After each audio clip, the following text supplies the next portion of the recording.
आमदार रोहित पवार भर आमसभेतच अधिकाऱ्यावर भडकल्याचं पाहायला मिळालंय। तक्रारकर्त्यांची बाजू घेत माईकवरूनच त्यांनी अधिकाऱ्याला सुनावलेलं आहे। रोहित पवार अधिकाऱ्याला काम चुकार ठरवत अदवा तद्वा बोललेले आहेत।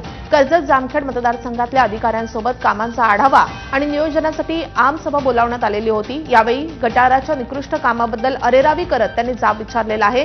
ठेकेदाराने निकृष्ट काम करूनही अधिकाऱ्याने मोघम उत्तरं दिल्यानं ते अधिकाऱ्यावर भडकले।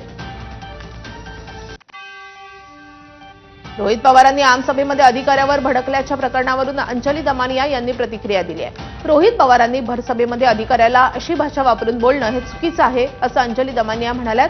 तर अंजली दमानियांनी केलेल्या टीकेवर रोहित पवारांनी उत्तर दिलंय। एखाद्या भ्रष्ट अधिकाऱ्यानं केलेल्या निकृष्ट कामाचा सामान्य जनतेला त्रास होत असेल तर अशावेळी सामान्य माणसाची भावनाही आपणही समजून घेतली पाहिजे।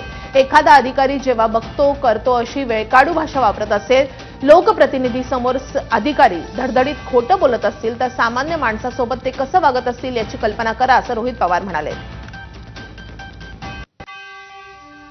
अधिकाऱ्याला पब्लिकली म्हणणं की तू काय गोट्या खेळत होतास का, खिशातनं हात काढ, आणि ही जी भाषा आहे अतिशय चुकीची आहे। तुम्ही त्यांच्यावर कारवाईची मागणी करा, तिथे धरणं द्या, त्यांच्या विरुद्ध बोला, सक्त शब्दात बोला, पण हे कुठेतरी चुकतंय असं मला वाटतंय आणि याच्या पुढे ही भाषा खपवून घेतली जाणार नाही।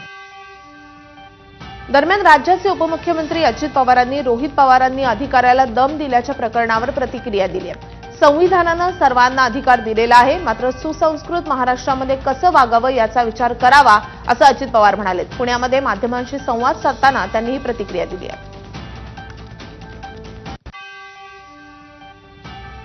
संविधानाने आणि घटनेने प्रत्येकाला अधिकार दिलेला आहे। कुणी कसं वागावं, कसं बोलावं, कसं काम करून घ्यावं हा ज्याचा त्याचा प्रश्न असतो आणि त्या पद्धतीने प्रत्येक जण काम करत असतात।